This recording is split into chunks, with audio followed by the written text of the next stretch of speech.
안녕하세요. 이상큐브입니다. 현재 터키의 군수산업의 급성장에는 독일의 부품 수출이 있었기에 가능했다는 말은 공공연한 사실이었습니다. 이러한 독일은 이번엔 미국과 EU가 터키에 대해 무기 금수 조치 제재를 가하려고 하자 반대하고 나섰다고 외신을 전했습니다.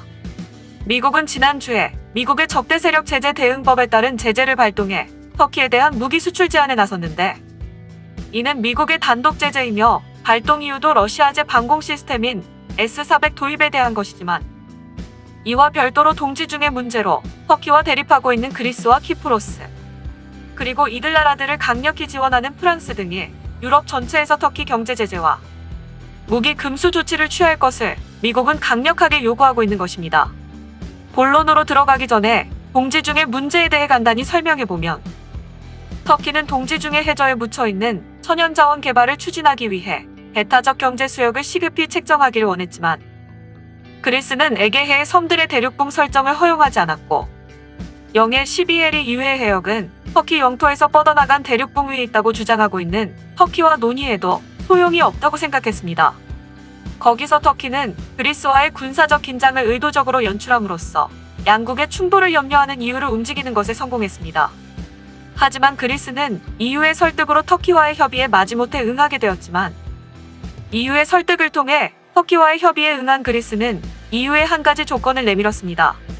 그리스는 교섭의 히든카드로서 협상이 결렬되면 터키에 대한 무기 금수 조치 제재 발동을 할 수 있게 EU에 요구했지만, EU로부터 시원스럽게 거절당하고 말았습니다. 그리스의 입장에서 보면 터키가 의도적으로 군사적 긴장을 일으켰음에도 불구하고 터키는 EU로부터 아무런 처벌도 받지 않고 오히려 터키의 입장을 EU가 이해하려 하자 그리스로서는 억울한 입장이었습니다.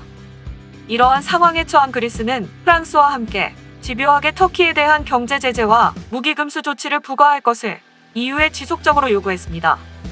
또한 취지는 다르지만 미국도 터키에 대한 무기 수출 제한에 나서자 EU의 터키에 대한 경제 제재와 무기 금수 조치는 순항할 것으로 보였습니다. 하지만 미국의 대터키 제재가 오히려 그리스와 프랑스의 제재 요청에 장애가 되고 말았습니다. 원래 미국의 적대 세력 제재 대응법에 근거한 터키에 대한 제재는 미국의 2021 회계연도 국방수권법에 의해 발동이 의무화되어 있었지만, 국방권한법은 러시아의 천연가스 수송용 파이프라인인 노르드스트림2 건설에 관련된 기업에 대한 제재로, 실질적으로는 독일 기업에 대한 경제 제재도 포함되어 있기 때문에 독일을 비롯한 여러 나라가 미국의 터키 제재를 비판하고 있습니다. 이것은 미국의 적대 세력 제재 대응법의 발동 근거가 된 국방수권법을 간접적으로 비판한 것으로서 노르드스트림2에 대한 제재 발동을 견제하고 있는 것으로 볼 수 있습니다. 결국 독일은 미국의 터키 제재를 비판한 입장에서 그리스와 프랑스가 요구하는 EU에 대해 터키 제재에 찬성하기 어렵다고 말했습니다. 하이코 마스 독일 외무장관은 공식적으로 나토 회원국인 터키에 무기 금수나 경제 제재를 부과하는 것은 전략적으로 옳지 않다고 22일 밝혔습니다. 문제는 이기적인 독일의 주장이 EU 내에서 그리스와 프랑스가 요구하는 대터키 제재를 거부할 정도의 지지를 모으는 여부이지만, 독일은 EU 회원국 중에서 최고의 경제력을 자랑하는 나라여서 EU 회원국들의 지지를 얻을 수 있는 상황입니다. 시리아와 리비아 내전과 나고르노 카라바흐 분쟁에 관여한 이유로 프랑스와 독일, 이탈리아와 네덜란드, 스페인과 영국, 그리고 캐나다와 체코, 핀란드와 스웨덴 등 모든 나라가 터키에 무기 수출 승인을 중지 또는 제한을 실시하고 있지만, 이것은 어디까지나 선진국의 가면을 쓴 표면적인 이야기일 뿐입니다.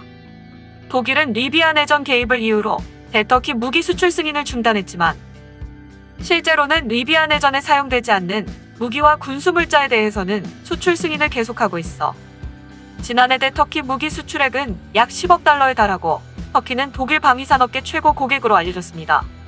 즉, 독일 무기 수출의 3분의 1은 터키로 향하고 있습니다. 특히 더 중요한 것은 정부의 허가가 필요 없는 전용 가능한 장비품과 물자까지 포함하면 독일의 대터키 수출액은 80억 달러가 넘는다고 중동계 언론은 지적하고 있습니다. 게다가 나고르노 카라바흐 분쟁으로 격추된 무인 항공기에서는 스위스와 캐나다, 네덜란드와 체코 등의 나라로부터 수입한 부품이 다수 발견되고 있어 독일 이외에도 정부의 허가가 필요 없는 군사 전용이 가능한 장비나 물자의 상당수를 터키에 수출하고 있는 나라가 다수 존재하고 있기 때문에 터키의 무기 금수와 경제 제재를 부과하면 자국 경제에 영향을 미쳐 터키의 제재에 반대하는 EU 회원국들이 많습니다. 즉, 동지 중의 문제가 자국의 안보 문제와 연관이 없는 나라로서는 대터키 수출에 따른 경제적 혜택을 우선시한다는 의미이고, 더욱이 터키가 EU 내 불법 난민 유입을 통제하고 있다는 현실적 문제도 존재해 EU와 터키가 직접적인 갈등을 빚는 것을 꺼리는 나라도 적지 않습니다. EU 내에서의 이러한 갈등은 유럽의 무기 공동 개발에도 나타나고 있습니다. 이미 알려졌듯이 독일과 프랑스는 유럽의 차기 전차 프로젝트인 MGCS를 공동 개발하고 있습니다. 당초에 이 프로젝트에는 이탈리아와 폴란드 등이 공동 참여를 독일과 프랑스에 요청했지만 이탈리아와 폴란드는 독일과 프랑스에게 공동 참여를 거부당했습니다. 그래서 MGCS 프로젝트에서 거부당한 이탈리아는 폴란드에게 차기 전차를 공동 개발하자고 제안까지 한 상황입니다. 독일과 프랑스는 MGCS 개발 주도권 다툼을 막기 위해 이미 독일이 MGCS 개발 주도권을, 프랑스가 6세대 전투기 개발 주도권을 맡기로 합의하여 이제 와서 제3국을 받아들여 개발 주도권에 관한 논의를 다시 하고 싶지 않은 듯 보이지만, 이들 나라의 속내는 제조 분담을 독일과 프랑스 혼자 독점하겠다는 의지가 작용하고 있기 때문입니다. 이 같은 독일과 프랑스의 자세에 유럽에서는 비판적인 목소리도 나오고 있습니다. 특히 프랑스는 나토 회원국들에게 유럽의 방위 산업을 지키기 위한 협조를 강력히 주장하고 있음에도 불구하고 차기 전차에 관련된 이익을 유럽 전체에 공유하지 않고 독일과 프랑스만 독점하려는 태도를 비판하는 매체들이 적지 않습니다. 더욱 가관은 독일입니다. 독일은 MGCS 개발과 병행해 레오파드2의 업그레이드를 계속할 것임을 시사하고 있습니다. MGCS보다 먼저 차세대 전차에 가까운 능력을 갖춘 레오파드2를 손에 넣어 단독으로 수출을 시도할 수 있다고 언급하고 있습니다.